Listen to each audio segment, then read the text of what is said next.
Crumweedy. Present. Lemay. McGinnis. McTaggart. Awful. Persley. Raymond. Shore. Here. Sticknot. Present. Whitlow. Here. 1, 2, 3, 4 absent. 16 present, 4 absent. Mrs. Awful?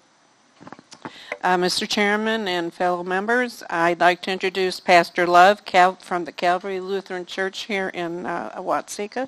He's going to start us in prayer.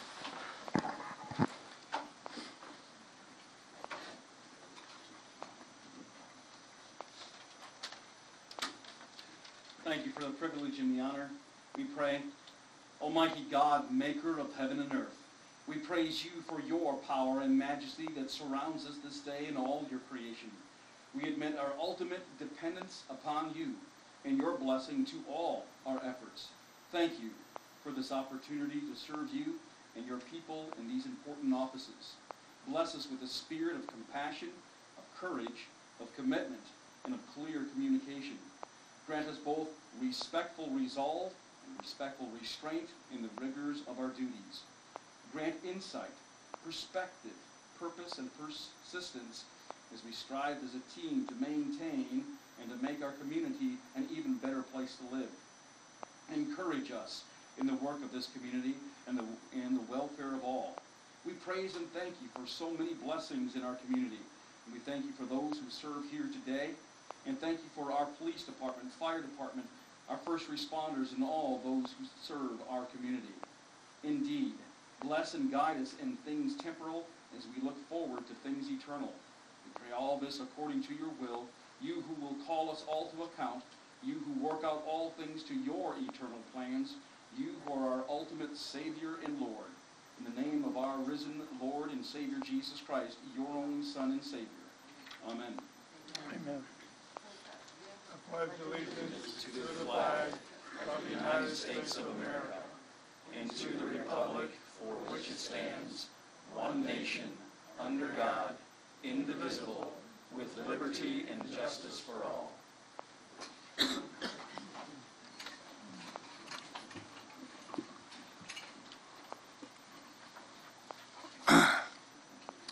Okay, we got an agenda to get approved. Is there a motion to do that?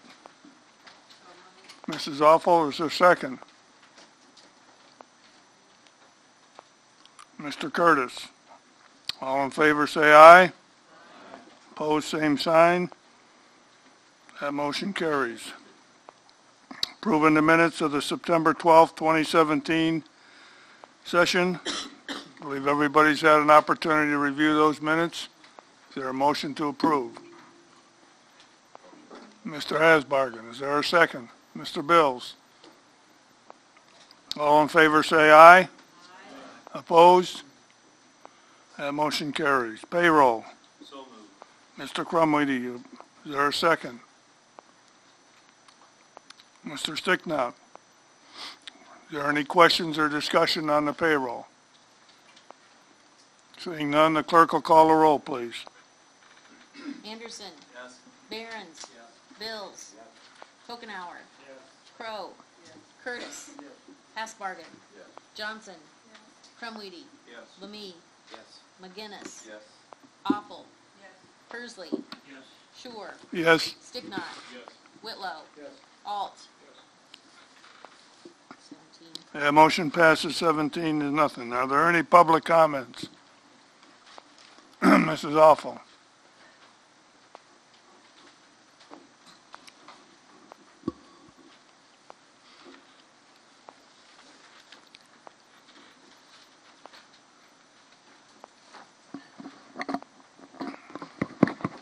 Good morning. Can you hear me? Is it on?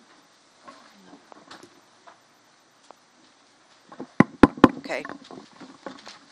Many of you are aware of the alarming increase of drug and opiate use in our area. The heroin overdose death rate in Iroquois County has increased 5-fold in the last 4 years alone. To address this issue, Celebrate Recovery has formed a coalition with the Iroquois County Public Health Department, the Iroquois Mental Health Center, and other area organizations, entitled the ICC. or the Iroquois Coalition for Change. Our goal is to raise public awareness that this is a drug problem in Iroquois County and to promote prevention by working with children and young teens before a problem occurs. Our hope is to have all city and county officials to come on board to assist these goals. To facilitate this, our first event will be to host Tim Ryan, a man in recovery. Tim is a recovered heroin and cocaine addict and a national expert on the topic of opiate addiction. He will be speaking at the Grand Raymond and then at the high school here in Watseka on Wednesday, October 18th. He will be sharing with students during the day and with parents and the public in the evening at the high school gym. This is a great opportunity for parents to hear about today's drug culture and to learn tools to protect their children. There will be informational booths starting at 5:30 p.m. with Tim speaking at 6 p.m. Future events include hosting the In Plain Sight van in March, which allows parents to go through a mock-up of a teen's bedroom and show where they would hide drugs. Also, a possible public showing of Chasing the Dragon, the life of an opiate addict could be in the works. So I'd like to invite you all for that evening for the public on that Wednesday night. Thank you. Any other public comments this morning? Mr. Ponder. Yeah, I got a couple of them. I've got a picture here, and it shows 3 dogs, and each dog has taxes, more taxes, and the final dog is saying, where are all the people going? And I think we need to keep that in mind, that I've yet to see anybody that keeps raising taxes and doesn't need more, and the people are staying around. And I think Illinois is an example of that, with millions legally and illegally coming into the country. Illinois losing people. You got to be kidding me. And I think that's the problem. That's one thing. Another thing is, I'm taking a little different lean on this professionals kneeling or disrespecting the flag. And it's this. Many of them are millionaires, and it seems a little funny for a millionaire to be complaining about his lot in life. And where did those guys learn their trade? Where did they learn to have the ability to get that kind of money? In the schools. Now, how many of those multimillionaires have contributed to the school that started them off? Very few, very few. So I'm protesting the protesters and saying, you know, instead of going to a sporting event where you're paying an outrageous price for things and just the tickets alone, why don't you start supporting your local high schools? I do that all the time. Go to the local high school, see all these, if you're looking for some really good sports and entertainment this winter, the local scene between boys and girls in basketball, the Watseka, Cissna Park, Milford, just to name a few, going to be some outstanding sports ball being played in those areas. And I think you should start putting your money there. They need your money. Hell, the athletes certainly aren't rewarding the schools for putting them in the position to make millions. And said I had a few things. Oh, before I get on that. For the political correct people, somewhere in the United States, I forget where it is, there is a statue of the Buffalo Soldier. And the Buffalo Soldier is a black soldier during the Civil War, and they contributed more to the demise of the North American Indian than any other unit. I just found that outrageous. obviously I found that really interesting. And I'm wondering, are we going to tear down that statue? Because I'd like to see somebody try it, because let me know. I'll call Jesse Jackson and Al Sharpton and all those guys to come petition. Now, for those of you who say you have a freedom, free speech, and they can protest and anybody, and I'm a big advocate of free speech, however, the first 10 commandments, which we call the Bill of Rights, should convince anyone that the government is not the source of our rights. They are restrictions on the power of government. For example, the First Amendment does not grant us free speech, free press, and the right to worship. The wording of the amendment is not about what we can do, but what government cannot do. And all down through that, if you read any of the Federalist Papers or the Anti-Federalist Papers, that theme runs throughout. Our rights are not given to us by the government, and they can't take them away. And I underlined one. There's a whole lot of them here that they've listed. To grant us building permits, I love this one. You know I would. It first has to take away our right to do with our property as we please. And it seems like every time somebody takes our right away, it's given to somebody else. So get up to your local sports. Start putting your money there. Now, if these guys weren't multi-millionaires, I don't think it would bother me because we kneel in church. Some people even get up and down in church when it's a little difficult to do in respect. And some sit there and they don't get up and down, and they're perfectly capable of it.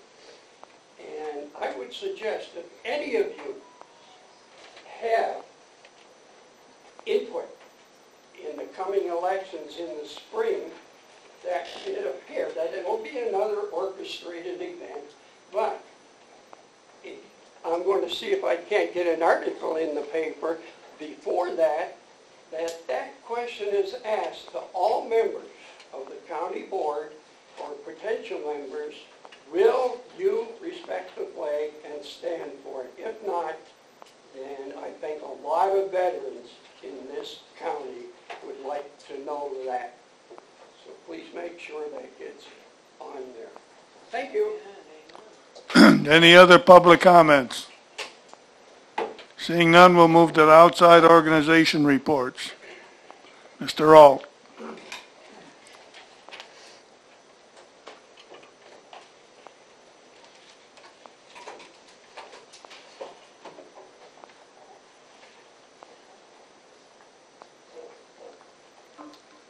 I've been the liaison between the Veterans Administration and the county board for 3 or 4 years now. During the negotiation hearings, I missed the last one, the last special one. I missed them. I did get the last finance report, but the main parts were done before. The Veterans Administration is going to proceed with the budget they've been left with. It wasn't as much as they wanted, and from all the discussions, I couldn't get out of the building the other day with somebody very upset with how the veterans were treated in our negotiations. Well, some of it I think wasn't really true, but if there's a little bit of truth in it, I want to stick up for the veterans. I think the veterans is one group we can do the most for in our county government.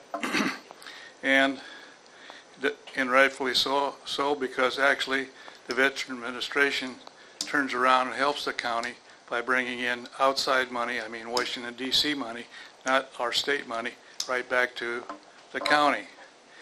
Jennifer has done an excellent job, and if we run short during the year, I'm going to be one to come to the board and ask for the reopening of the budget and provide more funds if we find that we need them to provide the veterans what they have coming. I have before me 3 years of awards of money that came from Washington to the county, which totaled $928,419.50. It's been a progression upwards every year from $262,000 to $355,000 this last year. And I don't see any reason why it wouldn't go higher now that the vets are coming in and getting the service they need from the Veterans Administration right here in our building. If anybody wants to look at this or has any questions on me, please feel free to come by and I'll try and answer them the best I can. Thank you. Any other outside organization reports? Seeing none, we'll move on to the committee reports.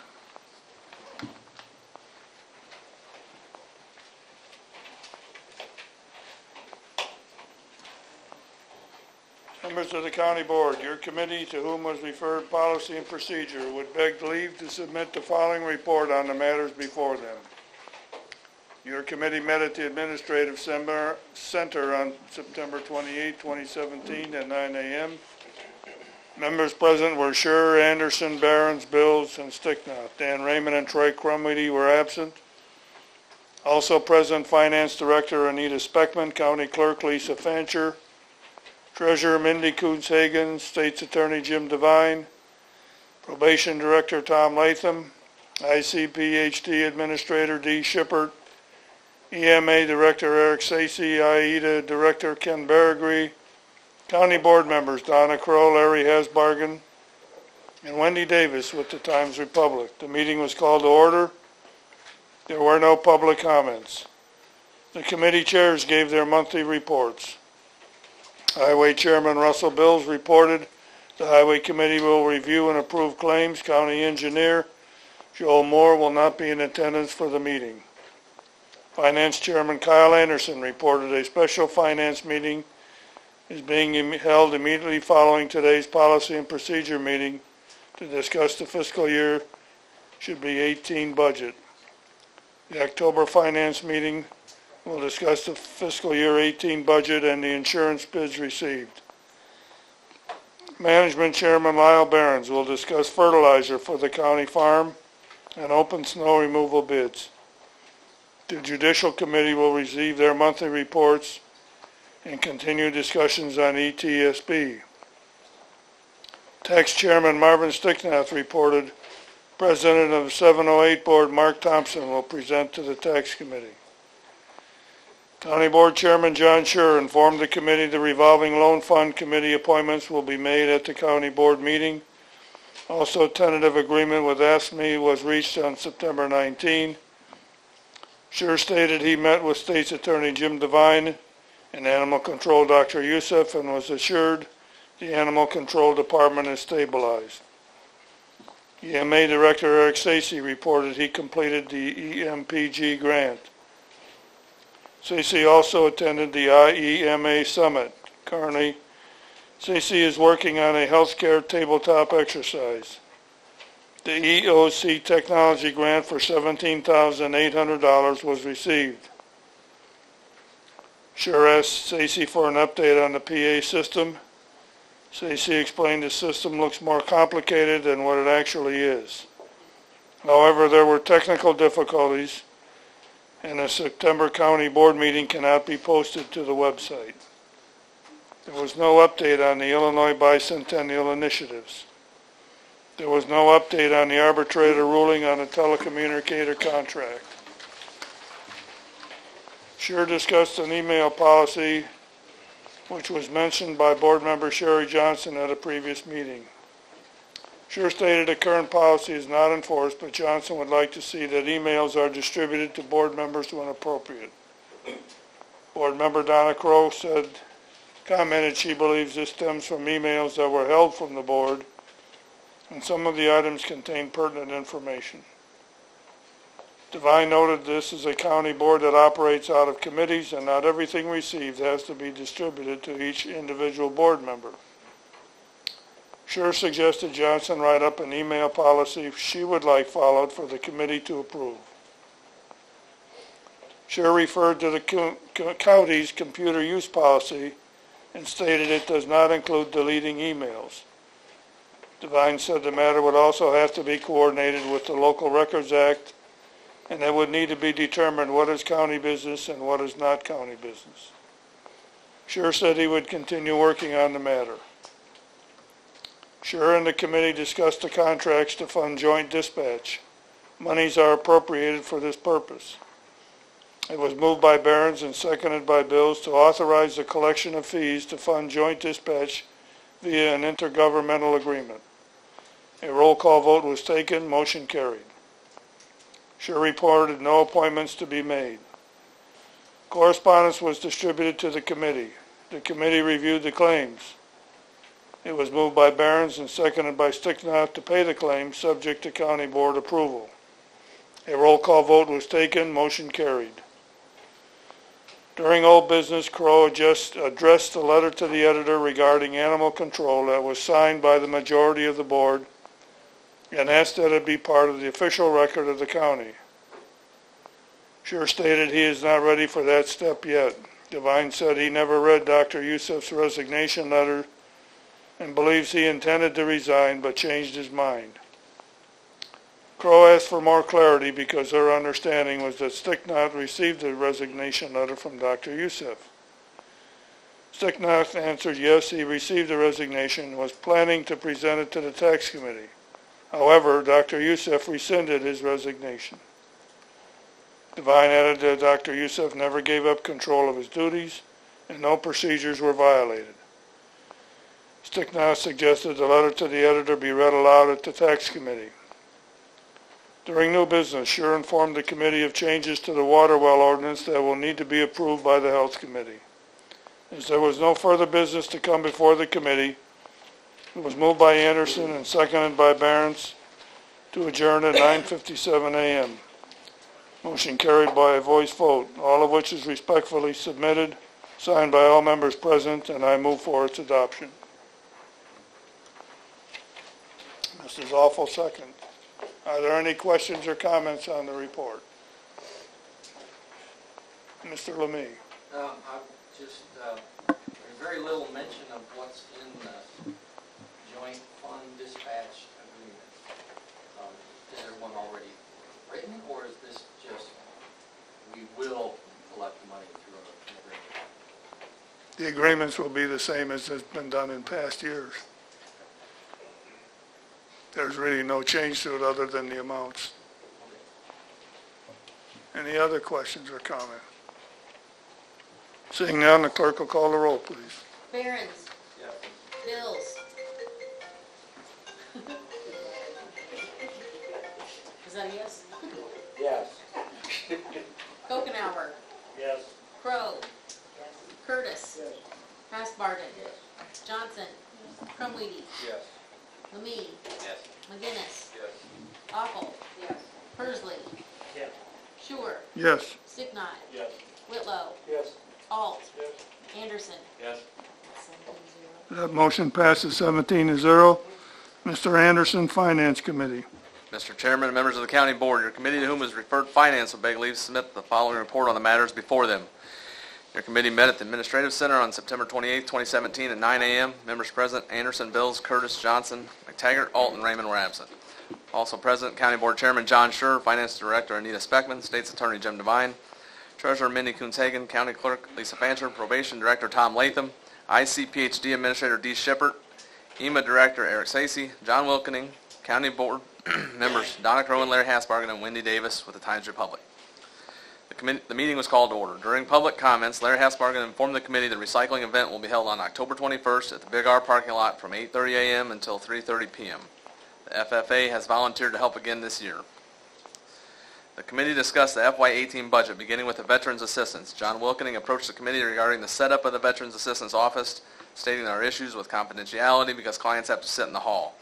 State's Attorney Jim Devine stated it is up to county board to decide on the space issue. The committee discussed Veterans Assistance budget requests pertaining to the salary request for Superintendent of Veterans Assistance Jennifer Ingram. Ingram's office hours will be increasing from 12 hours per week to 20 hours per week. Finance Director Anita Speckman stated this is not a general fund item and will not affect the bottom line. It was moved by Russell Bills and seconded by Sherry Johnson to set the Veterans Assistance FY18 budget to $41,568. A roll call vote was taken, motion carried. Speckman discussed the preliminary budget amounts for the general fund with the committee. Speckman noted the joint dispatch budget was approved by the 911 board. As there was no further business to come before the committee, it was moved by Ernie Curtis, seconded by Johnson, to adjourn at 11:09. Motion carried by a voice vote, all of which is respectfully submitted, signed by all members present, and I move for its adoption. Is there a second?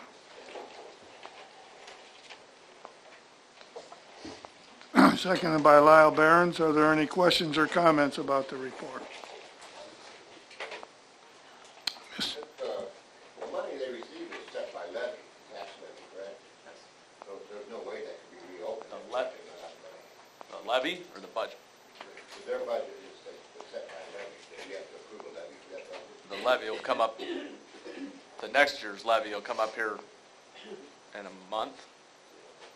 So, I mean, they're operating. That money, once it's approved, it can't be reopened later on, because the levy's already been set, right? I would have to defer that to Mr. Devine. Yeah, I'm Thanks. shocked, I'm sure.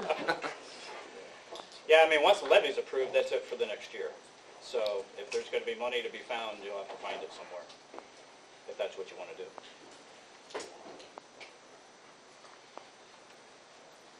do. Any other questions or comments on the report?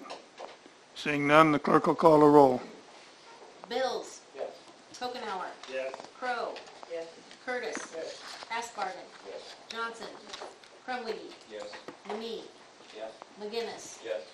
Apple. Yes. Persley. Yes. Shore. Yes. Sticknot. Yes. Whitlow. Yes. Alt. No. Anderson. Yes. Behrens. Yes. 16-1. Yeah, that motion is approved, 16-1. Finance Committee report from October 5th.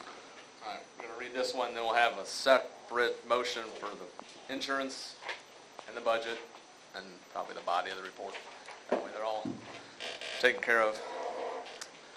Mr. Chairman, members of the county board, your committee to whom is referred finance would beg leave to submit the following report on the matters before them. Your committee met at the Administrative Center on October 5th, 2017 at 9 a.m. Members present, Anderson, McTaggart, Alt, Bills, Curtis, and Johnson. Dan Raymond was absent. Also present, County Board Chairman John Schur, Finance Director Anita Speckman, Treasurer Mindy Coons-Hagen, County Clerk Lisa Fanter, Supervisor of Assessments Bob Yergor, Sheriff Derek Hagan, ICPHD Administrator Dee Shippert, IDA Director Ken Berrigree, EMA Director Eric Sacy, Susie Warner with Homestar Insurance, Randy Schultz with Schultz Insurance, Carrie McLeod with Corkle Insurance, County Board Member Larry Hasbargen, and Wendy Davis with the Times Republic.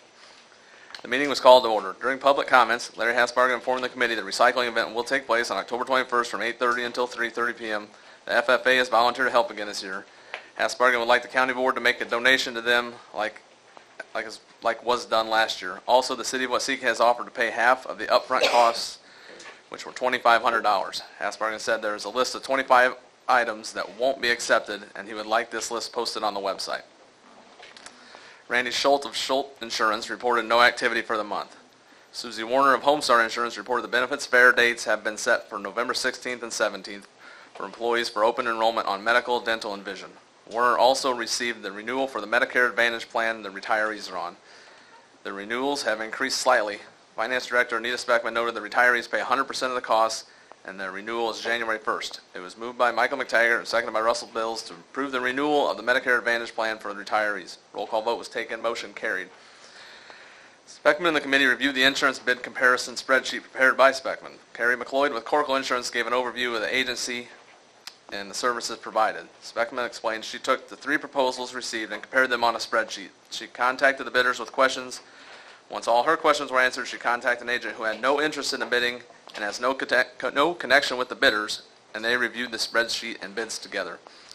Speckman noted Corkle did not bid on workers' compensation. Ms. McLeod commented that Corkle Insurance would provide training to help get the exposure down and manage our risk so that in the future they would have a better chance in getting a workers' compensation quote. Schultz stated Bliss McKnight also offers these services, but they're currently not currently utilized. Sherry Johnson asked about the possibility of splitting the workers' compensation with one company and the remaining insurance with another. Finance Chairman Anderson said he believes this would result in potential rate increase at some point, rate increase. It was moved by Bills and seconded by Ernie Curtis to remain with the county's current property, liability, and workers' compensation provider. Roll call vote was taken. McTaggart, aye. Alt, aye. Bills, aye. Curtis, aye. Johnson, nay. Anderson, aye. Motion carried.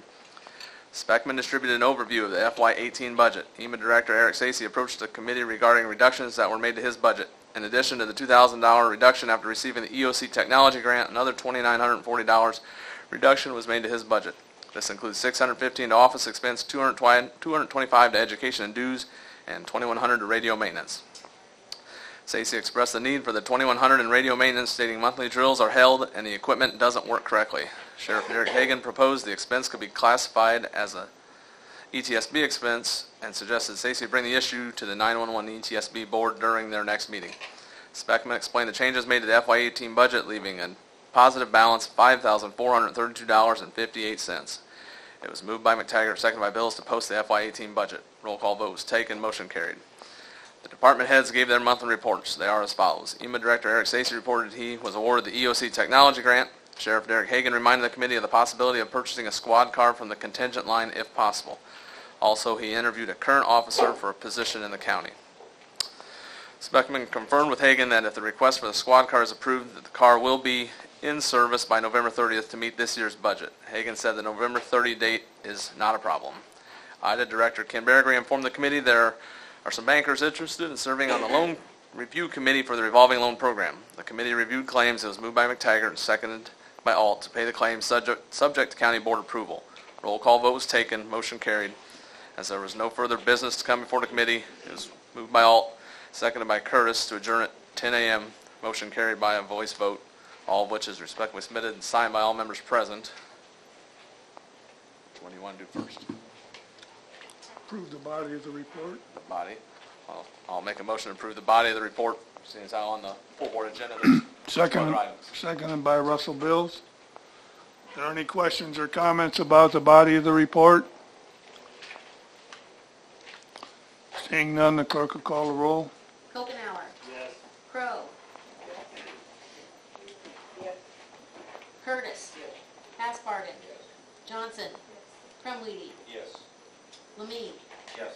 McGinnis. Yes. Awful. Yes. Persley. Yes. Schuer. Yes. Sticknot. Yes. Whitlow. Yes. Alt. Anderson. Yes. Behrens. Yes. Bills. Yes. 17-0.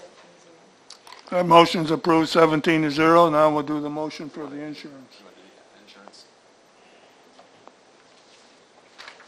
You want to make that motion? Okay. Everybody should have got that spreadsheet about the insurance, I think, with their email, correct? Anita, did the insurance one went out? Email? Yes, that went by email, and everyone has and a it's hard on their copy desk. on their desk. I'm going to make a motion to accept Schultz Insurance's, the whole coverage, workers' comp, the whole deal. Seconded by Mrs. Awful. Do we have any questions or comments about that? Mrs. Crowe? I think we should state the amount in your motion, Kyle. Total amount. And specific.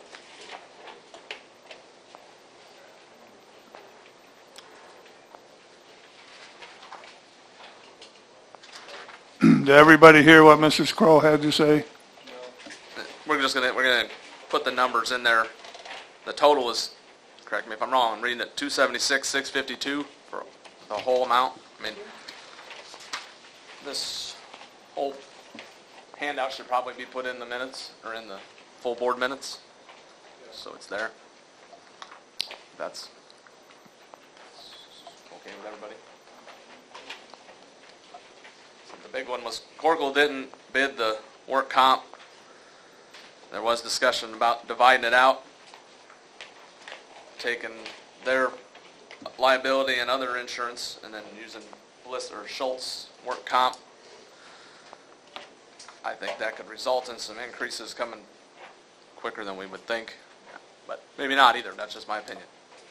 When we leave the insurance together as a package, the workers' comp as well as the liability and property and other things, do we get a discount for having like the package, like you do sometimes personally? Is that, He didn't spell out that that happened or how much that is, but the agent that I talked to help kind of walk through this said that in all likelihood it is in there somewhere. And we're not seeing where it is. They typically don't spell it out on a separate line item.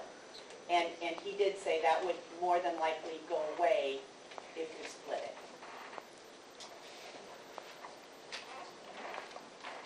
Are there any other questions or comments? Seeing none, the clerk will call the roll, please. Crow. yes, Curtis. Aspargan. Yes. Johnson. no, Crumweedy. Yes. Lemay. Yes. McGinnis. Yes. Apple. yes, Persley. Sure. Yes. Sticknot. Yes. Whitlow. Yes. Alt. Anderson. Yes. Behrens. Yes. Bills. Yes. Kokenauer. No. 15-2. That motion passes 15-2. Now we'll entertain the motion on the posting of the budget. So moved. The budget as presented at the last finance committee meeting, with the number being $5,432.58 to the good. but what's the total? We need a second for the motion first, please. Mr. Curtis seconds. Okay, Mrs. Crowe? What's the total budget? What's the bottom? I'm not going to get that. If you're asking across all funds, or are you just talking about the general General. fund? When Kyle talks about the $5,432 or whatever it is, that is just the general fund net difference. In the email that I sent you on Friday, I've got the general fund total expenses and total revenue. Hang on just a second, I'll pull that up. Sorry, I didn't have that up. Revenue in the general fund is $5,297,762. Expenses are $5,292,329, and we have $5,433 in the black. That's just the general fund. I don't have totals across all funds. I won't have that until I piece it all together. Where's the $5 million? That's the one I'm looking for. On the spreadsheet do you have the spreadsheet that I emailed you? I No, didn't that's print the it out. AFSCME. Oh, I sent it by email. I didn't reprint it today for you, but I attached the overview. So if you look at the top line, it says general fund revenue, and then if you add all the departmental expenses, that's the expense side.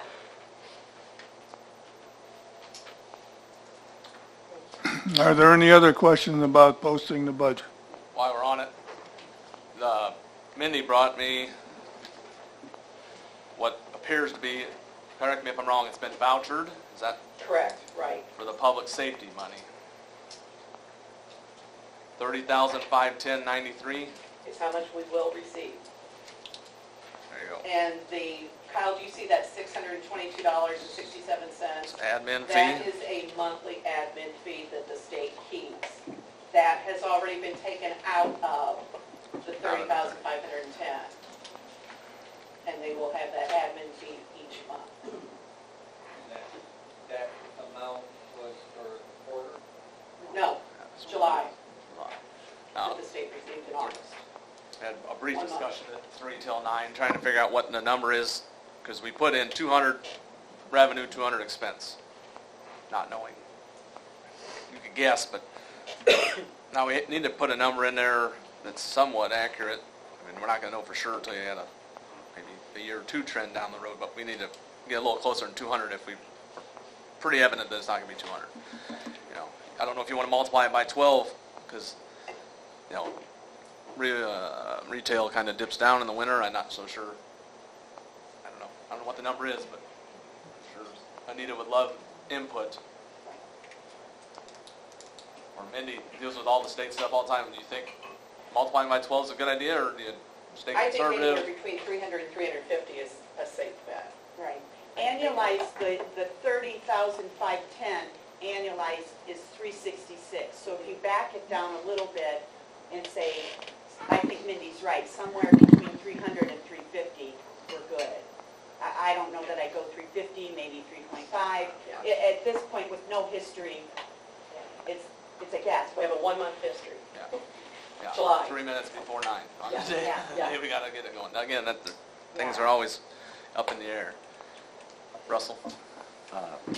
It sounds like, with 30 days of history, basically, to set the annual budget, it would be a little quick to draw at this point. I would say that once we get into it a few months, we'll have a much better idea, see how consistent it is, because a lot of times there's highs and lows. A lot of people don't realize does affect that particular number. Happens every year. And so a little early to be making any quick shots, and at this point it looks like basically we might be able to raise that original budget number a little bit, but at the same time I don't think I would take it to on the high side. Yeah, 400. But down the road we'll be able to tell. Okay.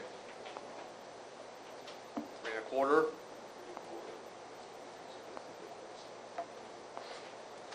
Anybody object to 325,000? I don't know if we need a separate motion. She's going to plug and play it. Like I said, it's revenue and expense. They're both going to say the same thing. It's not broke down. Not knowing what's coming. I mean, we know what everybody would like to have in theory with the money, but again, it's too early to tell. Now you know what's coming in. And we're not going to hoard it. It's not going to be blown, but there's month 1 of what it is. 325,000.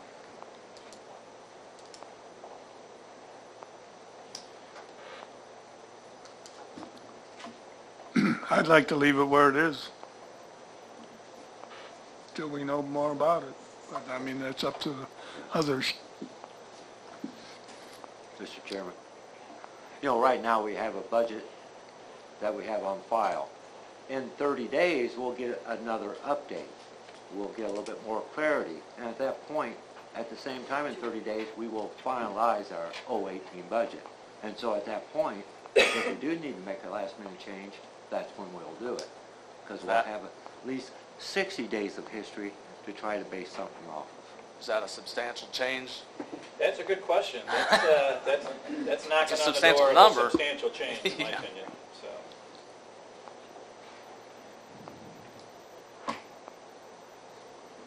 I'm not, one way or the other doesn't. Right now, we have a budget that's balanced. We're ready to post it. To me, I think that's what we should do, but anybody disagree with that?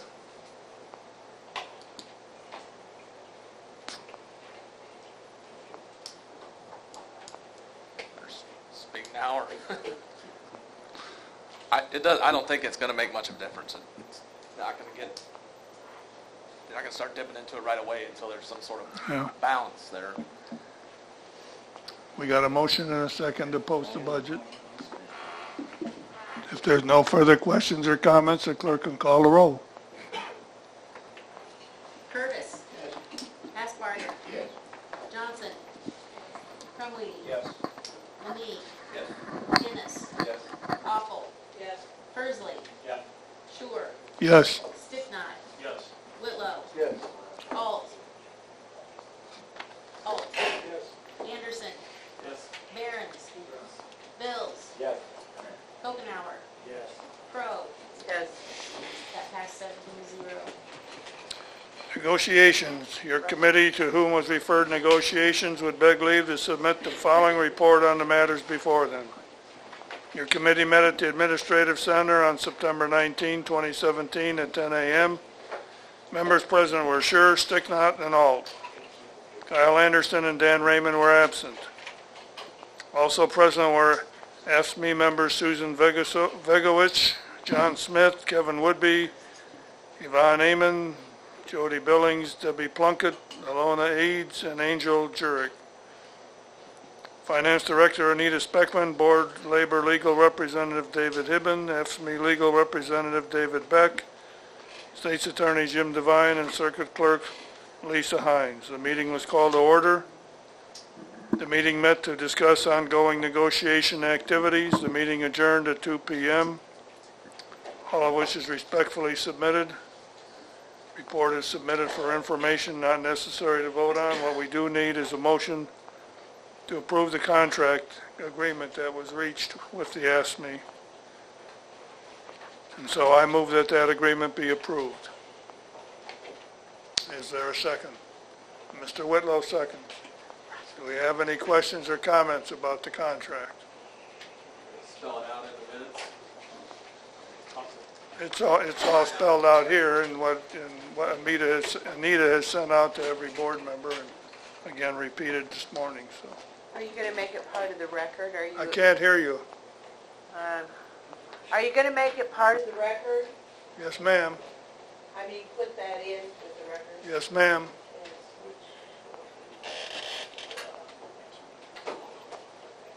Any other questions or comments? Seeing none, the clerk will call the roll, please. Aspargan. Johnson. Trumweed. Yes. Lamine. Yes. McGinnis. Yes. Awful. Persley. Yes. Stewart. Yes. Sticknot. Yes. Whitlow. Yes. Alt. Anderson. Behrens. Yes. Bills. Yes.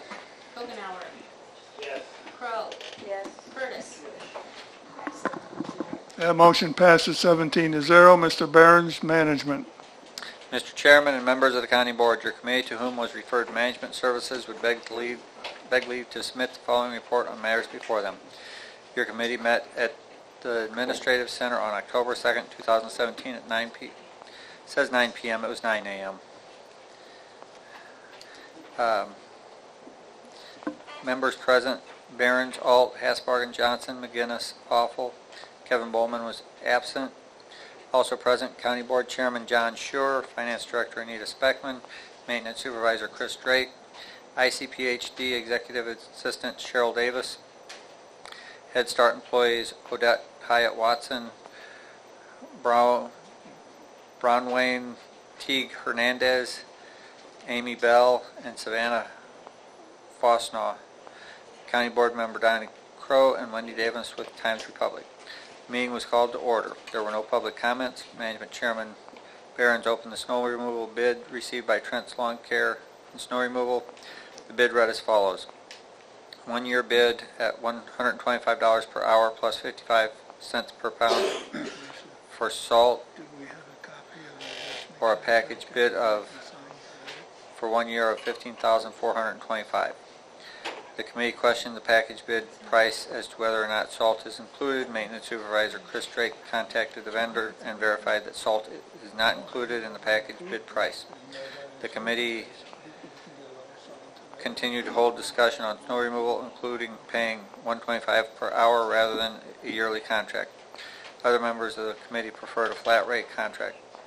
Behrens reminded the committee that snow removal must still occur after business hours due to 911 in the jail.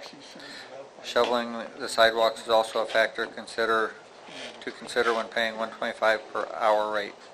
Other suggestions include receiving help from the Highway Department and purchasing a snowblower for Maintenance Department to assist with the sidewalks. It is moved by Chad McGinnis, second by Barb Awful, to accept the 1-year snow removal package bid of $15,425 plus 55 cents per pound salt application from Trent's Lawn Care and Snow Removal. Roll call vote was taken. Alt, aye. Hasbargen, aye. Johnson, nay. McGinnis, aye. Awful, aye. Behrens, aye. Motion carried. County Board Chairman suggested the committee gather more facts such as how Drake or Highway Department can be utilized, and more discussion can be held at the County Board meeting. Behrens informed the committee there is a concern about the location of the Veterans Assistance Office. According to members of the Veterans Assistance Board, Behrens attempted to speak with Superintendent of Veterans Assistance Jennifer Ingram, but she was unavailable. An option is to have her switch off to IDA Director Ken Berry. Parents will reach out to her again before the next meeting. Amy Bell, Family Advocate Site Supervisor for Watsika Head Start, spoke to the committee about adding items to Head Start playground area. Ms. Bell distributed pictures of how the area will look once it's finished. The pea gravel is donated to them, and they already have tires for the surrounding area. No space is being added to the playground. It was moved by Sherry Johnson and second by Larry Hasbargen to allow Head Start to reconstruct their playground as proposed to the committee. Roll call vote was taken. Motion carried. Behrens informed Ms. Bell final approval will occur at the county board meeting on October 10th. County board member Donna Crow requested Head Start be solely responsible for disposal of the tires if and when they vacate the premises. Behrens said he spoke with the county farm tenant this morning and it will be another month before the corn is off. That being said, soil testing is on hold. Behrens said the committee can move forward with receiving bids for fertilizer. It was moved by McGinnis and second by Hasbargen to put out bids for fertilizer for the county farm. A roll call vote was taken. Motion carried. Relating to the county farm, Crow questioned an area that was previously used as an airstrip for individuals to fly the remote control planes. Crow asked who is responsible for the area and why it is not being mowed. Drake reported a track for remote control cars was being used in that area for about a year, but since has been abandoned. He is unsure if the gentleman that was operating the track owns the piece of property. Barron suggested it would be best to check with the zoning office to find out who the property belongs to. Maintenance Supervisor Chris Drake reported on the following. The ceiling of the parking lot at the jail and courthouse are complete. A DVD recording unit has been placed in the jail. Mortar work was done on the staircase at the courthouse.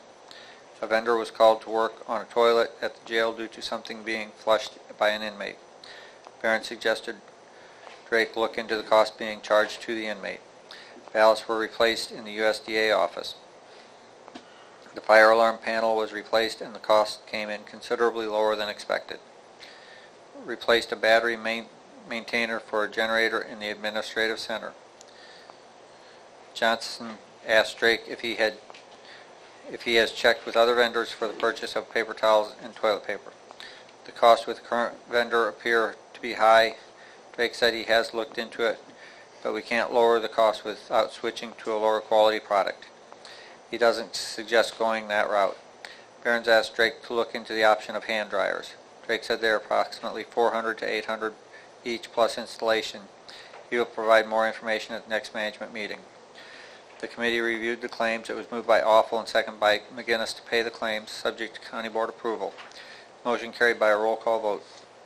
Under new business, Hasbargen informed the committee he received an email from iCare and they offered to take over animal control for $1,300 per month plus $10 for vaccine, $10 for flea control, $10 for deworming, and $10 for rabies vaccines. This will be a savings to the county of approximately $14,000 per year. There will be no transfer of dogs from iCare. The dogs will stay in their facility and adopted out. It was moved by McGinnis and seconded by Hasbargen to refer the discussion of animal control to tax committee.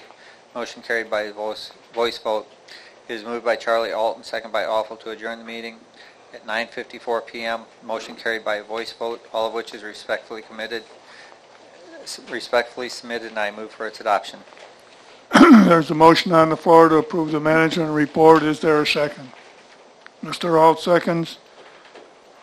I believe the meeting was adjourned at 9:54 a.m., not p.m.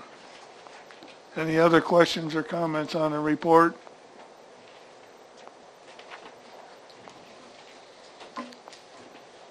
Seeing none, the clerk will call the roll, please. Johnson. Crumley. Yes. Lemay. Yes. McGinnis. Yes. Awful. Persley. Yes. Shore. Yes. Sticknot. Yes. Whitlow. Yes. Alt. Yes. Anderson. Yes. Behrens. Yes. Bills. Yes.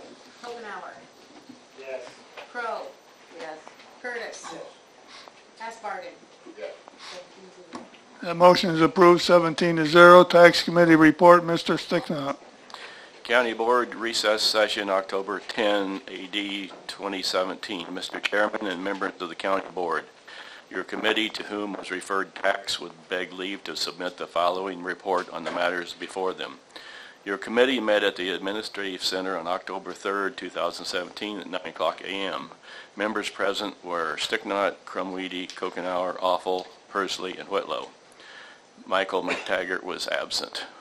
Also present, County Board Chairman John Schur, Finance Director Anita Speckman, County Clerk Lisa Fancher, Supervisor of Assessments Bob Yerger, Treasurer Mindy Kuntz-Hagen, IC/PhD Administrator D. Shippert, Animal Control Administrator Dr. Yusuf, President of the 708 Board Mark Thompson, Dr. Dennis Hopkins, and Amy Sable with the Iroquois Mental Health Center. Llewellyn Strong with the 377 Board, Sue Light with ABRA, Christine McTaggart with the ARC of Iroquois County, County Board Member Larry Hasbargen, and Wendy Davis with the Times-Republic. The meeting was called to order. The committee reviewed the claims. It was moved by Jed Whitlow and seconded by Dan Persley to pay the claims subject to County Board approval. Motion carried by roll call vote. During public comments, County Board Chairman said a request was made during the Policy and Procedure Committee meeting that the letter to the editor regarding animal control be read into the minutes. The letter was printed in the Watseka Times-Republic, Kankakee Daily Journal, Paxton Record, Gilman Star, and Cissna Park News. Schur read the letter as follows. In support of Iroquois animal control, recent statements have surfaced alleging wrongdoing in the handling and treatment of animals at the Iroquois Animal Control Center. The County Board takes this matter very seriously and has heard testimony on this subject and to date has not found any substance in the allegations.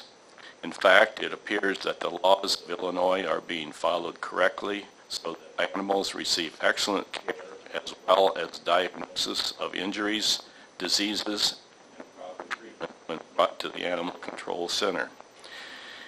In light of these findings, we, the undersigned county board or county officials, wish to assure all concerned that Dr. Hani Yusuf and employees at Animal Control Center are doing an excellent job.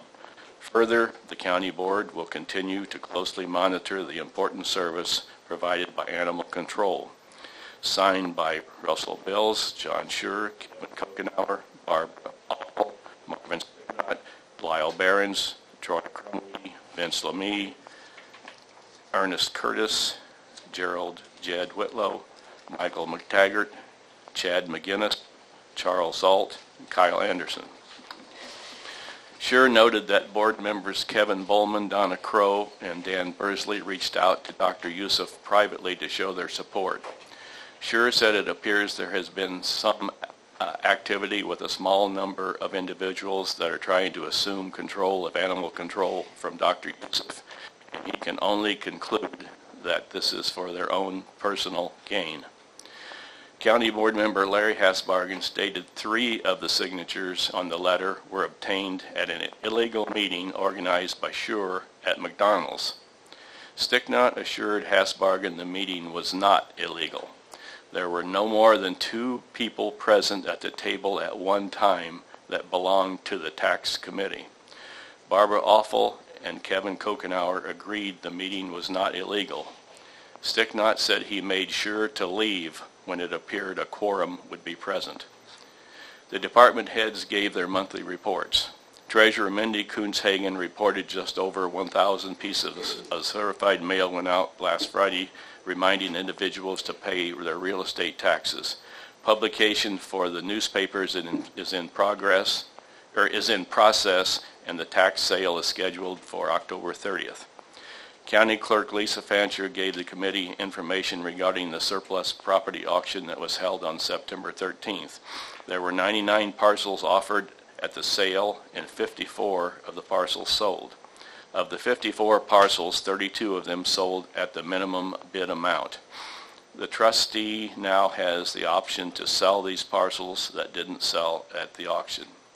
Supervisor of Assessments Bob Yergler reported his office is in the process of closing out his level and will begin abstracting October 10th.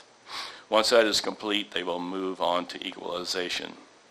Animal Control Director Dr. Youssef gave his report for September, which included 10 dogs picked up and brought to the clinic and 6 dog bites. There was also 1 bat case which tested negative for rabies. Dr. Youssef expressed his appreciation for the support he has received from the board members.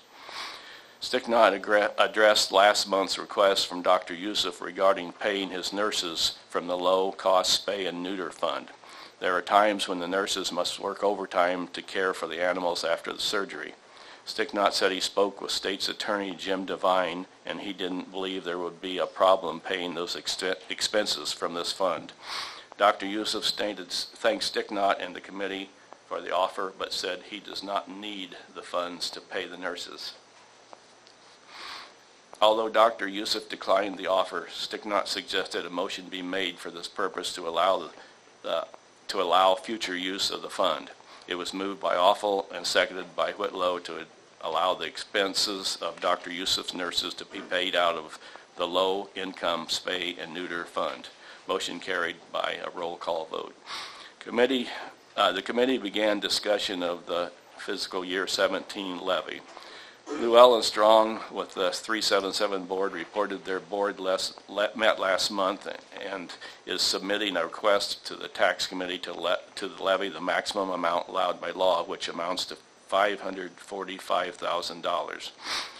Ms. Strong added that the 377 board contracts with the ARC of Iroquois County and ABRA in Sheldon to provide support for services for people with disabilities. Between the two agencies, they serve approximately 150 adults with developmental disabilities.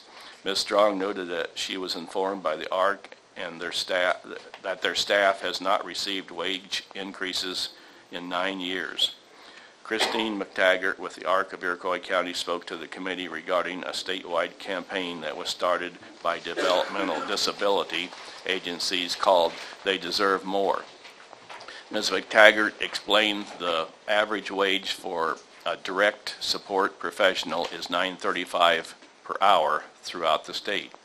However, the starting wage at the ARC is $9.50 per hour, but locally there is competition with other employers that pay a much higher wage.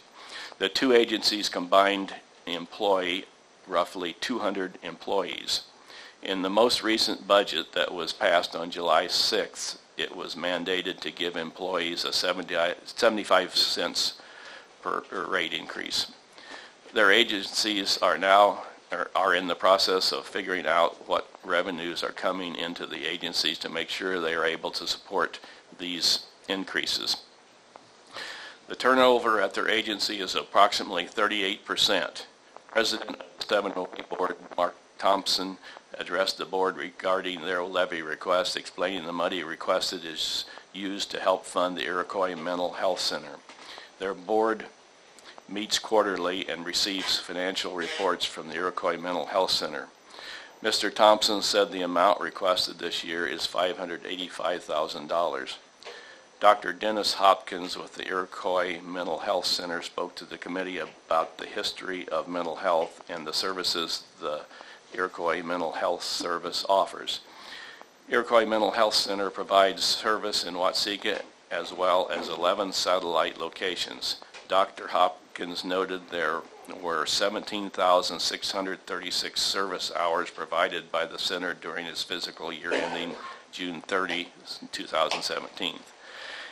Amy Zabel with Iroquois Mental Health Center provided information and a presentation to the committee regarding staff turnover and the programs and the services offered by the center.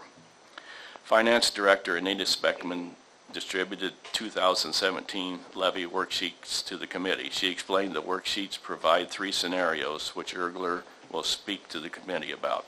Yergler said the first process in the levy process is establishing what the base taxable assessed evaluation will be, but the assessed evaluation this time of year is not complete. With levies being due in December, an exact number is not known by that time. Because of this, Yergler's office has to estimate the amount. The trend over the last several years has been 89% of our total EVA. The amount Yergler has as of today is $601,473,859 at township assessor level, of which 89% is assessed valuation under the estimate. Yergler said it is always better to overestimate the assessed valuation than underestimate. Speckman informed the committee the levy worksheets will be reviewed again next month and approved in December. If the committee has any questions regarding the levy, they may speak with Speckman.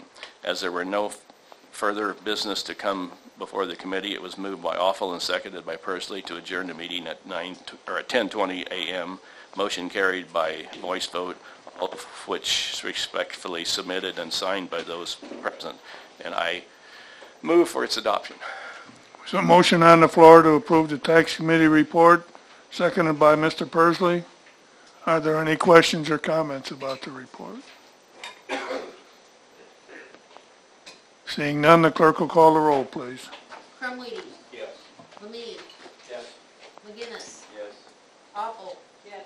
Persley. Yes. Shore. Yes. Sticknot. Yes. Whitlow. Yes. Alt. Anderson. Behrens. Yes. Bills. Yes. Kokenauer. Yes. Crow. Yes. Curtis. Asbarden. Yes. Johnson. 16 to 1. That motion is approved, 16-1. Health Committee, Mr. Crumweedy. Mr. Chairman and members of the County Board, your committee to whom is referred health would beg leave to submit the following report on the matters before them. Your committee met at the Administrative Center on October 3rd, 2017 at 10:30 a.m. Members present, Crumweedy, Kokenauer, Awful, Persley, and Whitlow. McTaggart was absent. Also present, County Board Chairman John Schur, ICPHD Administrator D. Shippert, ICPHD Director of Nursing and Social Services Vonda Pruitt, County Board Member Hasbargen, Llewellyn Strong with 377 Board, and Wendy Davis with the Times Republic. The meeting was called to order. There were no public comments. ICPHD Administrator D. Shippert reviewed the grants and contract spreadsheet with the committee. The lead poisoning case management program grant was $1,085 for fiscal year 17. For fiscal year 18, the Health Department applied for $5,500. Shippert explained the state has allowed them to apply for this amount. The local health protection grant has increased from $63,201 to $65,434. The West Nile virus grant was finalized on 9/7 of 2017. Excuse me. The Radon grant contract was signed on 9/26/17. Shippert spoke about the child and adult food care program and the summer food program. She said $300 a year is received if we have child or adult care food programs in Iroquois County. Currently, Iroquois County does not have any programs for adult daycare, and all of the child daycares are inspected through their own regulatory bodies. There is only one summer food program in Iroquois County, which would allow us to receive $100 per year. Shippert said she will continue to fill out the applications for these grants because these programs may become available at another time. The committee reviewed the program summary report for September. Shippert noted flu vaccines are offered at the Health Department Monday through Friday, 8:30 a.m. through 4:30 p.m. Flu clinics are also held throughout the county. Senior services numbers continue to increase. An employee in the senior services is retiring in 6 months. Shippert has hired someone to fill that position. Shippert distributed the water well ordinance to the committee. The committee had previously approved the amendment to the ordinance, but they needed to approve the entire ordinance. Shippert explained no wording has been changed since the amendment has been changed, but the ordinance number has been changed from 2014 to 2017. It was moved by Kokenauer and seconded by Awful to approve the water well ordinance. Motion carried by a voice vote. Shippert spoke to the committee about a program the health department is offering called fecal immunochemical testing. This service is offered to anyone in Iroquois County. The testing is a screening for colon cancer. Shippert stressed this is merely a screening test and does not take the place of a colonoscopy. Shippert said most insurance companies will pay for the cost of the testing. Otherwise, the cost of the test is $10. The test is done in the privacy of your own home and returned to the health department via a postage-paid envelope. ICPHD Director of Nursing and Social Services Vonda Pruitt explained how to do the test to the committee. Once all of the details are worked out with the program, a press release will be going out telling the community about the availability of the testing. Lastly, a press release was issued inviting the public to attend an event at the Watseka Community High School on October 18th at 6 p.m. The event is sponsored by the Iroquois Coalition for Change. Tim Ryan is a guest speaker and will speak to the audience about today's drug culture and to learn tools to protect your children. Mr. Ryan is a recovering heroin and cocaine addict and has now committed his life to helping others get clean and stay clean. As there was no further business to come before the committee, it was moved by Persley and seconded by Awful to adjourn at 11:07 a.m. All of which is respectfully submitted and signed by all members present. I move for its adoption. There's a motion on the floor to approve the Health Committee report. Is there a second? Mrs. Awful seconds. Are there any questions? Mr. Anderson. Just not necessarily a question, I guess there's a question. Hiring somebody for 6 months ahead of time, somebody retiring, and then we're doing another office too, essentially 6 months, could be a year ahead of time, seems lengthy. And you gotta have some sort of window in there to grasp the concept. We're probably gonna have, we already have a new treasurer, potentially new other elected officials, they get walk in the door and figure it out. 6 months seems long. Would you like to comment on that, Mrs. Shippert?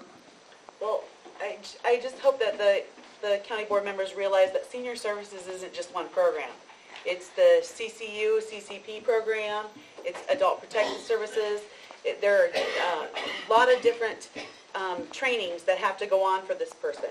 The Illinois Department of Aging only offers those trainings at certain times of the year, and then once that person completes their training, then they can go to the next level, and they have to complete several levels before they're allowed to go out and do casework on their own. Like for adult protective services, they work very closely with the sheriff's office and the state's attorney's office, and there's a lot of training that goes on with that. It does take them 6 months before we can send them out on a case by themselves. That's just what's required. I don't know how. From the outside in, it just seems. I can understand how it looks that way. I absolutely can understand. I think that's a valid question, and I come on over to the health department and we'll show you what the training entails.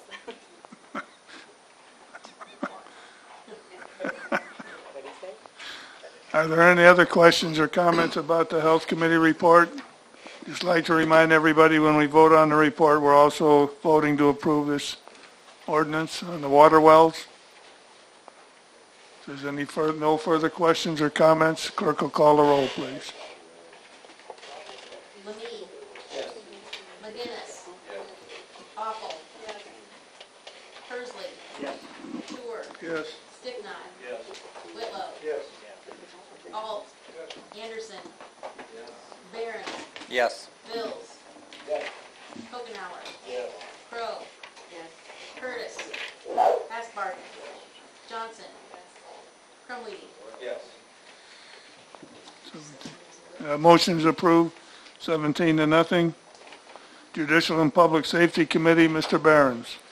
Mr. Chairman and members of the County Board, your committee to whom was referred Judicial and Public Safety would beg leave to submit the following report on matters before them.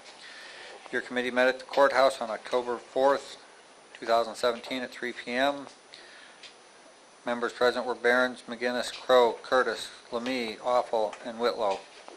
Also present, Sheriff Derek Hagan, Probation Supervisor Barb King, State's Attorney Jim Devine, Circuit Clerk Lisa Hines, Assistant 911 Director Sandy Drake, County Board Chairman John Schur, County Board Member Marvin Sticknott, and Wendy Davis with the Times Republic. The meeting was called to order. The committee reviewed the agenda. It was moved by Jed Whitlow and seconded by Ernie Curtis to approve the judicial and public safety agenda. Motion carried by a voice vote. There were no public comments. Sheriff Derek Hagan's monthly report for September included patrol had 527 calls for service for the month of September. Year-to-date calls for service 4,688. 2016 year-to-date total 4,856. Booked in 58 prisoners for the month of September. Year-to-date booked in 555. Average daily population September was 31. Year-to-date average population was 30. Year-to-date average length of stay 18 days. Overtime in jail for September was 190 hours on schedule. Part-time hours 0. One deputy off on workman's compensation since January. Jail inspection occurred on September 15, 2017. Interviewed current police officer from another department for position opening in November. Deputies and some corrections officers have completed Narcan training. The deputies are carrying Narcan in their squad cars and kits are in the jail. Iroquois Memorial provided the training and will be storing the extra doses. Hagan reported October overtime will increase. He has 2 new hires that will be attending the academy at the same time. One new hire was hired in January, but a class was not available within the 6-month required time period. Hagan requested an extension, which was granted. Hagan requested another extension for the new hire in May, but the request was denied. Hagan gave an overview of the jail inspection report, stating there were 4 items listed as improvements. These items include the installation of new cameras, plumbing completed in the jail, 2 new correctional officers hired, and Narcan training. The inspector will be back in 6 months and would like to see staff trained on suicide prevention. There are currently disciplinary procedures enforced, but the inspector would like them in more detail. Hagan said the inspector would like to see an annual fire drill held. Hagan said he is in contact with Kankakee County on some of the items requested by the inspector. Probation Supervisor Barb King reviewed the probation and court services with committee. State's Attorney Jim Devine reported his department purchased a speaker unit for the courtroom for their jury trials and other cases. Circuit Clerk Lisa Hines distributed her monthly report to the committee for their review. A total of $56,386.66 was received in fines and fees, and $5,374.76 was received from credit collection partners. Assistant 911 Director Sandy Drake distributed and reviewed the ETSB report for September. She reported overtime is down because they are now fully staffed. However, a telecommunicator is going on maternity leave in November. The committee held a discussion on ETSB. Chad McGinnis referred to comments made by Kirk Allen of Edgar County Watchdogs regarding 911 calls and non-emergency calls. McGinnis said we need to somehow think of a way to reduce non-emergency calls so our percentage of 911 calls increases, which will allow ETSB to fund more of it.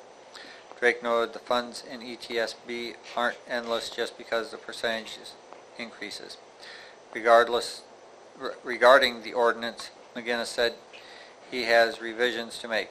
If members of the committee have other changes, they can email them to him. The committee reviewed claims. It was moved by Vince Lemie and seconded by Barb Offal to pay the claims subject to county board approval. A roll call vote was taken. Motion carried. As there was no further business to come before the committee, it was moved by Donna Crow and seconded by Lemie to adjourn the meeting at 3:52 p.m. Motion carried by a voice vote, all of which is respectfully submitted, and I move for its adoption. Motion on the floor to approve the Commissioner of Public Safety report. Is there a second? Seconded by Mr. Lemie. Are there any questions or comments?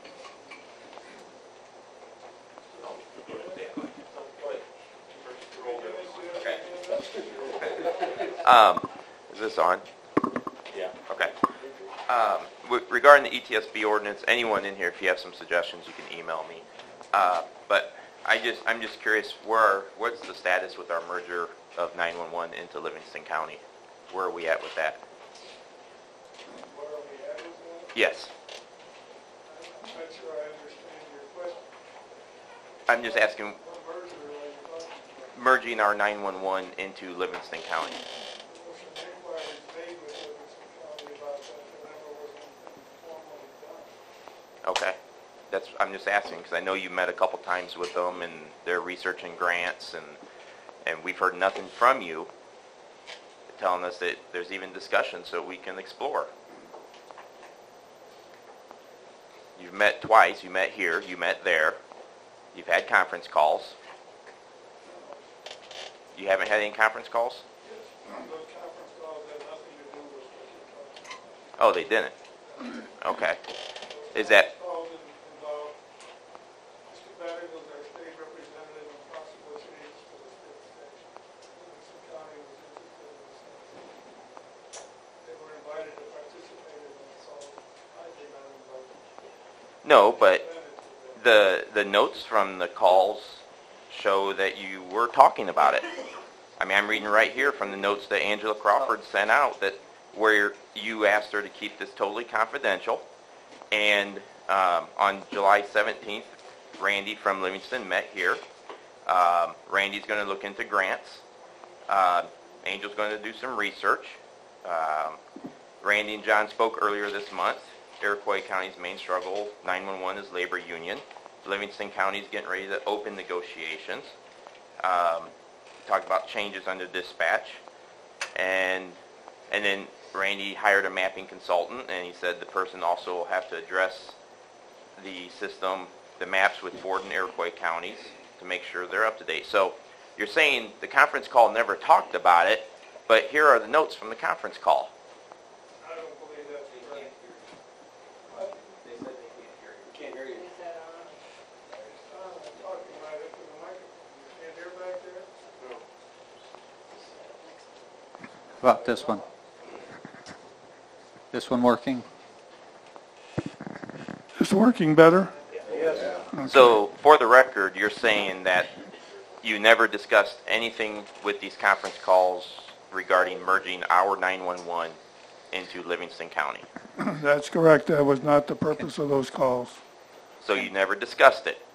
During those calls. Okay, so the notes... What Ms. Crawford wrote, I have no responsibility for. I don't know that what she put down was correct. She didn't ask me to approve it. She didn't ask me what should go in there. It's not true. Did you ask her to keep it totally confidential? I asked her that at the moment, the discussions that I was having with Mr. Wittenberg from Livingston County were in a very preliminary stage, yes.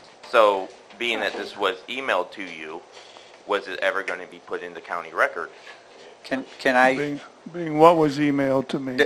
The conference call, these emails, the notes, were they ever going to be provided to the committee, to the county board, anything about discussing, or was it just going to be kept hidden? Nothing is intended to be kept hidden, Mr. McGinnis. I resent that accusation. Well, I'm just... I think as you and every member here has the right to enter into a discussion with somebody on an informal basis. Yes, but it appeared to And start... that's all that was. Okay, but you're saying the conference call, you never discussed this. That's but correct. The notes show that you did. So there's some dishonesty going on. No, there isn't. And you're wrong, Mr. McGinnis. Can I got it right here.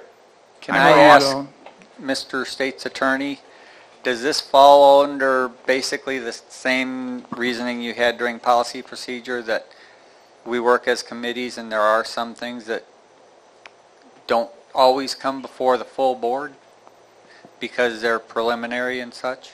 Well, I mean, this is part of the judicial committee, so you know, it's appropriate to talk about now. It's part of the judicial committee. But, I mean, every time we speak to somebody, does it have to be brought to the full board? No, not every time you speak to somebody, it doesn't have to be brought to the full board. That's correct. Okay. Might read though. Mrs. Johnson? I just want to interject at this point. Even when you're on a committee, you still don't get the emails.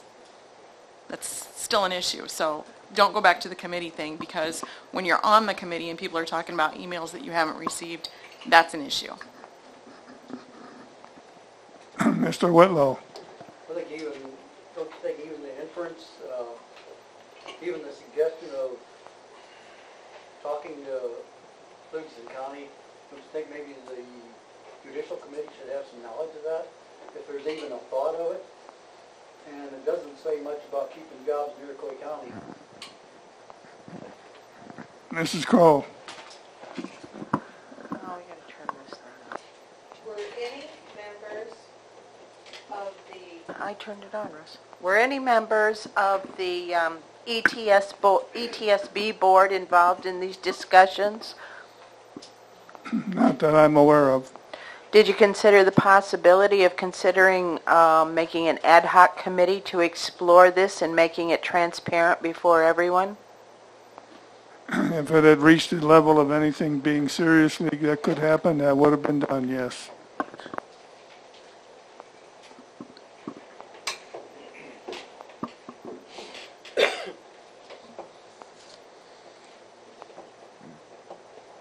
Mr. McGinnis. I just feel, in light of this, the fact that I was working with the committee to draft an ETSB ordinance during the time of July 13th and 17th and 26th and all that. And I even mentioned that one of the reasons to try to update our ETSB ordinance is to make our system something that will stand out, that maybe we can attract counties or dispatch centers to come to us, knowing that that's the state's intent. I think it would have been appropriate for you to have told us, hey, I'm also in discussion with Livingston County. We might want to look into that option. But you had several conversations with them and discussions, and you didn't even mention that. It just shows how you're working against what I was doing, and it would have been appropriate for you to have informed the Judicial and Public Safety Committee that, oh, by the way, as a result of me inquiring with Rep. Bennett on the law, Livingston County offered this, and I've met and looked, we might want to explore the pros and cons. But you kept that all secret. And that disturbs me, because you can do discussion, but this is something that maybe we should look at. And someone inquired, and you just decided that, no, we're going to keep this secret. You went there, you brought them here, and the notes show, and, Angel said, great talking to you just now, John. Just to reiterate your request, this matter needs to be totally confidential. And that's in the email. And it's to your personal email. So at what point would this confidential request have been turned over for record keeping? If anything substantive had developed from it, or looked like it was going to be developed from it, it would have been. So, for the record, you never intended to tell us about this. That's false. That's false. So when were you going to tell us about it? I just told you that. If something looked like something substantive might develop from it, I would tell you. I would bring it to the whole board. It seems pretty substantive. It does. And the fact, but what concerns me is you requested for it to be totally confidential. And so when would this document have been, if it wasn't for my FOIA, we would never have known. Never have known. So when would this have been made part of the public record? Do we know of every conversation that you have with different people? I'm talking about Do we know of every email. conversation that you have with people? On email. On email. Public document discussing our 911. You never had any intentions to reveal this if it wasn't for my FOIA. No intentions. The intent was to keep it hidden. No, it was not. That's false.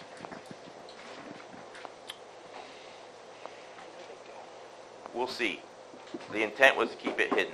This being on your personal email would never have been turned into record. It never would have been retained for retention purposes. No one would never have known about this conference call, or the fact that they're actually looking into grants to merge us. It's in the emails. I'd have to see what you're talking about, because that's not true. It's what you gave me. What the gentleman from Livingston County was doing is nothing to do with what I was doing. The gentleman from Livingston County is interested in expanding his 911 program to agencies outside of his county. That's fine. So But he came here. My issue is the fact that you're requesting it to be confidential. It's on email. When would this have been part of public record? When would it, if it wasn't my FOIA, a year from now? I've already answered your question. So no, it never would have been part of public No, record. it would have, if it had progressed to anything of substance, it would have been made known. Otherwise, it would have been kept. I have a lot of conversations with different people. So this document, if it never became Would you like to authorize substantive, the board to hire a film crew and an audio crew to follow me around 24/7 and record everything I say for the and record, do? if this never would have become substantive, these documents would have just never appeared. You would have just kept them. Correct? If it wasn't substantive. If it was going to turn into something, then you would have turned it over and talked to us, correct? What would you suggest I do? Inform the committee. Say, hey, everything I've got Livingston County knocking on the door. I've met with them. Here's some of the proposals. Maybe we should look at it. But my issue revolves more around the fact that you requested it to be confidential. When would this document have ever made it for retention purposes? Being it was on your personal email. When would it, 2 years from now, let's say if you retire or whatever, 2 years from now, someone learns of this and they FOIA, and where would the document be? How would we ever know? The answer is no one would know, right? No, that's not true. It's not? No, my email records are always available. Always. That's correct. We'll see. Mr. Sticknott. I call for the question. What's going on? Motion to call for the question. Is there a second? Second by Mr. Alt.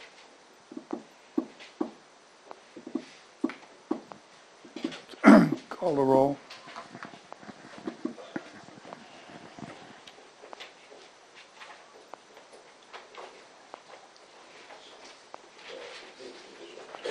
McGinnis, Yes. Awful, How are you voting on Walsh, calling for the question, that the conversation is over.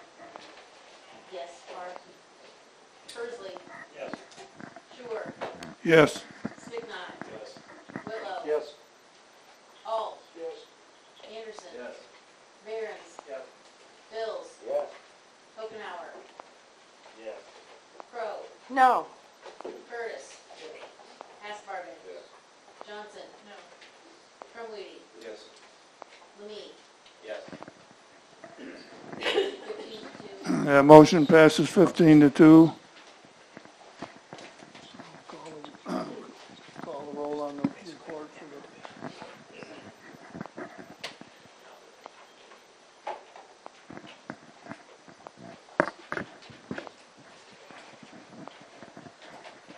This is for the Judicial and Public Safety Committee report.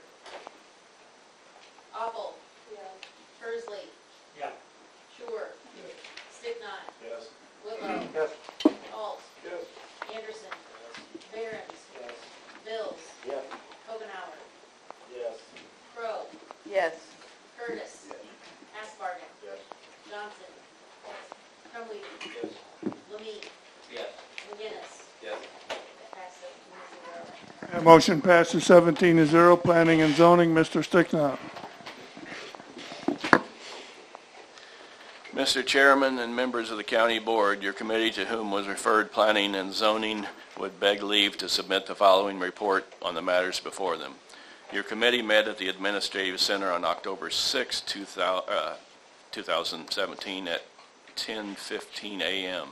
Members present were Sticknott, McGinnis, and Pursley. Dan Raymond and Ernest Curtis were absent. Also present, Supervisor of Assessments Bob Yergler, County Board Chairman John Schur, EMA Director Eric Sacy, General Manager of Heritage FS Mark Weilbacher, Gromark Representative Bruce Braymeyer, Ron Alden, Eric Yates, County Board members Charlie Alt and Larry Hasbargen, and Wendy Davis with the Times Republic. The meeting was called to order. It was moved by Pursley and seconded by McGinnis to approve the planning and zoning agenda. Motion carried by voice vote. There were no public comments.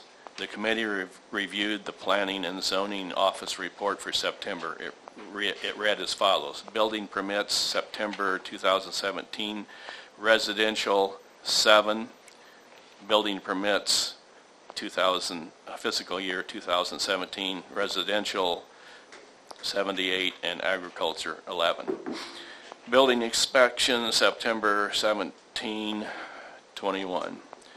Zoning Board of Appeals, October 26, 2017. McCullough Implement wants to tear down their old showroom and parts building and build a new showroom and parts building along Route 1 north of Watseka, closer to the road than the 100 feet required setback. They are requesting a variance for the road setback from 100 feet from the state right-of-way. Parcel numbers are 19-29-100-005 and 19-29-100-006. An application from Heritage FS has been submitted to rezone 20 acres from an A1 district to a manufacturing 2. Mark Weilbacher, General Manager of Heritage FS, spoke to the committee about their request, stating they have anhydrous operations in Wellington, Pittwood, and Watseka, and would like to operate out of one facility. Heritage FS has worked with EMA Director Eric Sacy on drills regarding anhydrous leaks and how to prevent them. Supervisor of Assessments Bob Yergler stated the Zoning Board of Appeals approved their request unanimously. Ron Alden voiced his concerns about water and wells for the homes surrounding homes near the new Heritage FS location. Bruce Braymeyer, Gromark Representative Bruce, it's twice here, said they will continue to support any tile and a watershed retention type pond. It was moved by McGinnis and seconded by Pursley to approve the application of Heritage FS Incorporated to rezone a tract of 20 acres from A1 district to a manufacturing 2. Motion carried by a voice vote. Yergler informed them full approval will not be given until the county board meeting October 10. An application was submitted by Eric and Angela Yates to rezone a tract of 13.3 acres from an A1 district to rural homestead.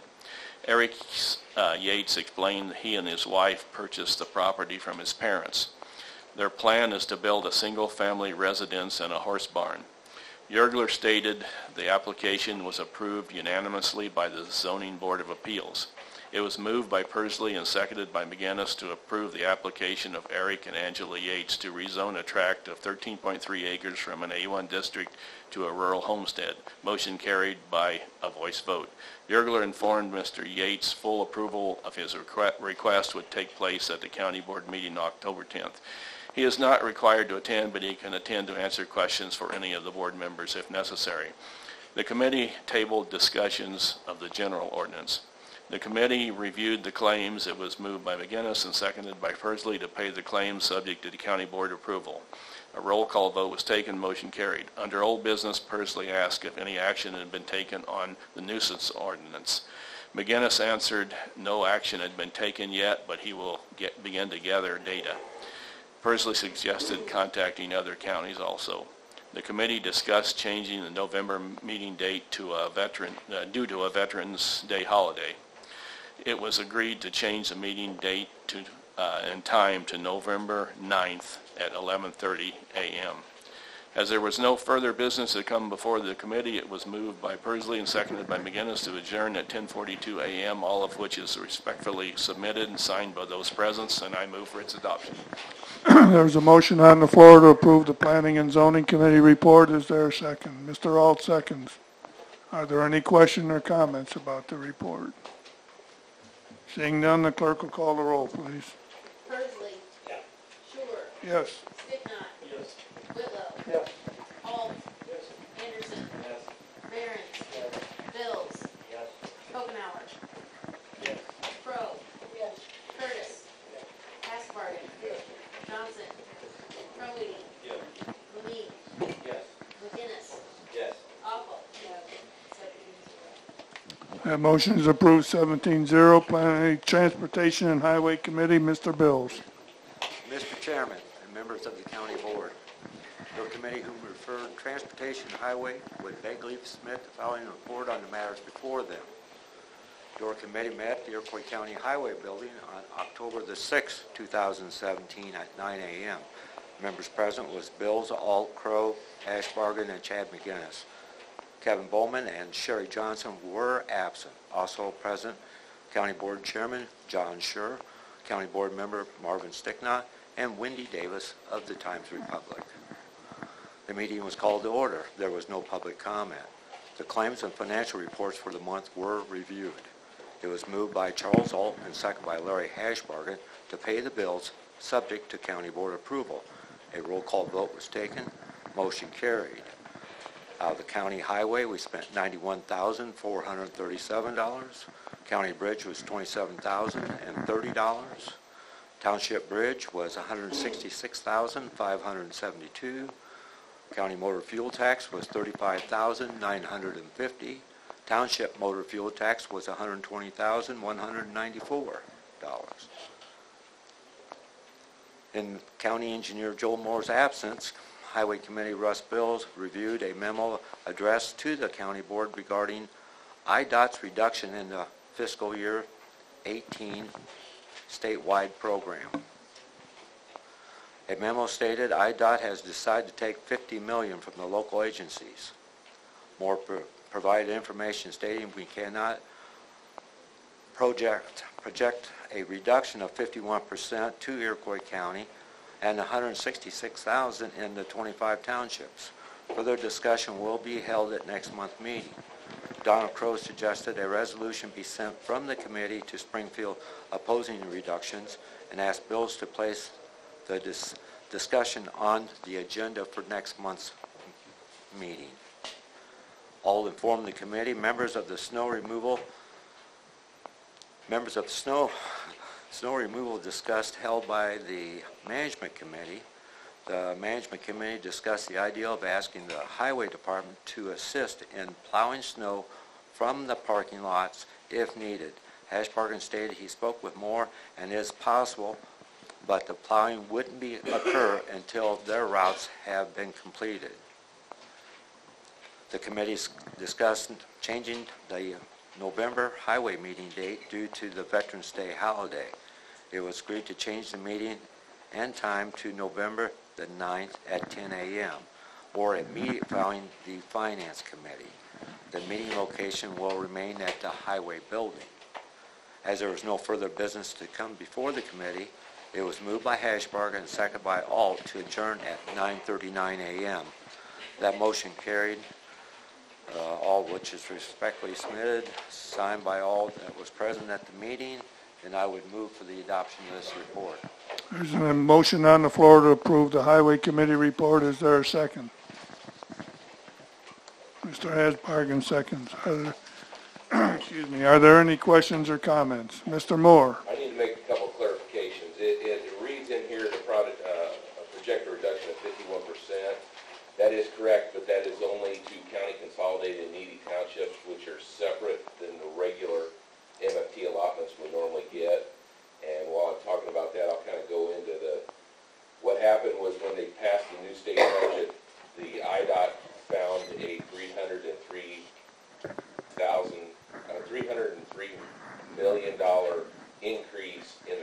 obligations.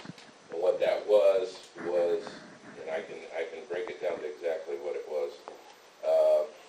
What they did was there was obligations that were transit related that were in the general fund in previous years, and they transferred, since the lockbox amendment was, they decided that these were transit related, so they needed to go into IDOT's budget. 52 million of it was debt service for highway bonds, which was the last capital bill, which was, what, 5, 6, 7 years ago now. That was $52 million of the 103.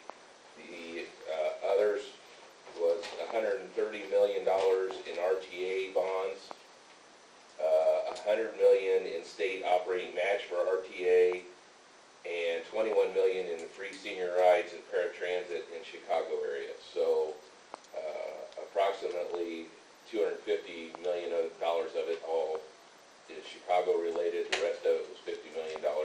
Now, this isn't a one-time hit. They're talking this is going to continue year to year. So you guys need, when you got your senators or state reps here, you need to tell them that we can't sustain this. They're either going to have to come up with additional funding sources, or the general fund's going to have to take this money back. We're barely scraping by now, and then to take these kind of hits. I was at the county engineers conference last week. Some of the southern counties, this cut represented up to 20 to 22% of their overall MFT budget. For us, it's roughly 11%, and that seems to be the range. So, and that's across the state. So, like I said, I know times are tough, but it's going to take the voice of everybody getting upset before something gets done. Are there any other questions or comments? I'm sure when there's no motor fuel tax money out there to push the snow off the roads and nobody can go anywhere, maybe I'll wake some people up. Are there any other questions or comments? Seeing none, the clerk will call the roll, please. Sure. Yes. Sticknut. Yes. Whitlow. Yes. Alt.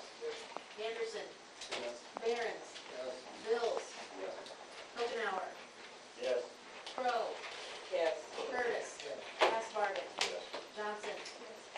Hunley. Yes. Lee. Yes. McGinnis. Yes. Awful. Persley. Yeah.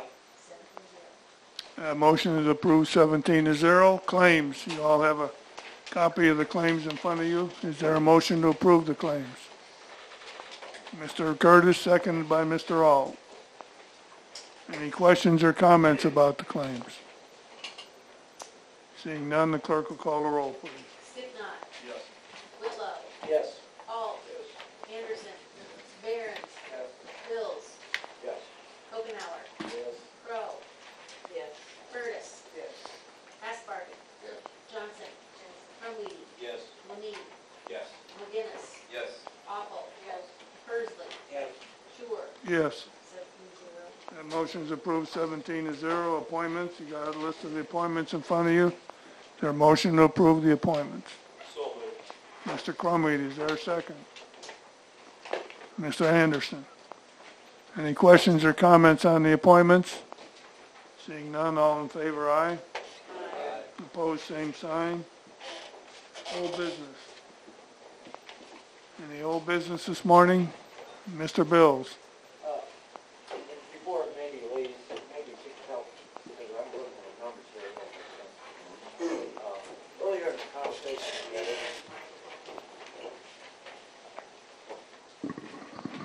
Earlier in the conversation, the meeting today, I got news that we had $30,000 come in. We had $30,000 come in. Hold it to your mouth. We had $30,000 come in for 1 month of sales tax. That was a 0.25%. Why am I looking at a monthly thing and say we got June sales tax in, which is 1% money? That's only $12,000. How can we get 0.25% for a given month that's $30,000, but 1% was $12,000? So I'm trying to figure this all out, because I know our total sales tax budget in the past has been as high as $1 million. our sales tax keeps going down, and now it's a little over 900,000 on our projected income side. Now, we're not, and that's a 1% type of thing. So how, when we look at this report that says June sales tax was $12,000, is that correct? Am I seeing this right? But we got a public safety tax, we got in 1 month $30,000, which is 1/4%, but the 1% normal sales tax was only $12,000. Something is confusing on these numbers. I'm glad we did not make no budgetary changes at the last minute. I'm sure next month we'll figure out what's going on. And if we don't, we can continue with what we got till we do find out. Anybody have any light to shed on the question? Any comments? Is there any other old business this morning? Is there any new business? Yes, sir. I received this email from Mike here. They've offered to take over animal control. It will cost $15,600 a year. We made usually $30,000 a year. There was a motion made to refer that matter to the tax committee. But they didn't do it. They ignored it. It needs to go on the agenda. Okay, I'd like to see it on the agenda. And if you'd like, I can get Margaret to come and answer questions at the tax committee. She'd be glad to. I think you should talk to Mr. Sticknoth about that. Mrs. Crowe. Oh, Larry? Larry, can you provide us all with that list? Where is that list besides on the... This was an email. It was supposed to go to the complete board. I got it on my personal email. You should have all got it on your personal emails. It was distributed to every board member. It was supposed to go to the complete board. It was Okay. addressed to the county board. Okay, I want to change subject matter. About the recycling event, I know that list is on the website, but are you going to get that list included in any You know what advertising? I'm going to do? I'm going to go print that list out, and I'm going to post it in, like, Big R and Burcott's, places where a lot of people visit. Can you have that emailed out via Amanda? Because that's the big question. Everybody really likes this event, and they think it's very helpful. Yeah, I can give it to Amanda, too. But I always get, well, will they take this, will they take that? So if we have that list, then that's very helpful, so we can say, here's the list. Yeah. Well, that's... Well, the more words you put in the paper, the more money you're spending. They're expensive.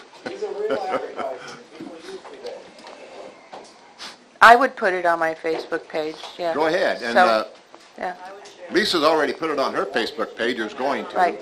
I was going to put it out there anyway when we got closer, and my I've wife's mentioned putting it on it. her Facebook page. That's a good way to communicate. Right. But anyway, it's one of the events that the county really seems to appreciate, but we need that list, okay? Sure. Thanks. Any other new business? Seeing none, we'll entertain a motion to adjourn. Mr. Anderson. All in favor, aye? Aye. Opposed, same sign. We're adjourned.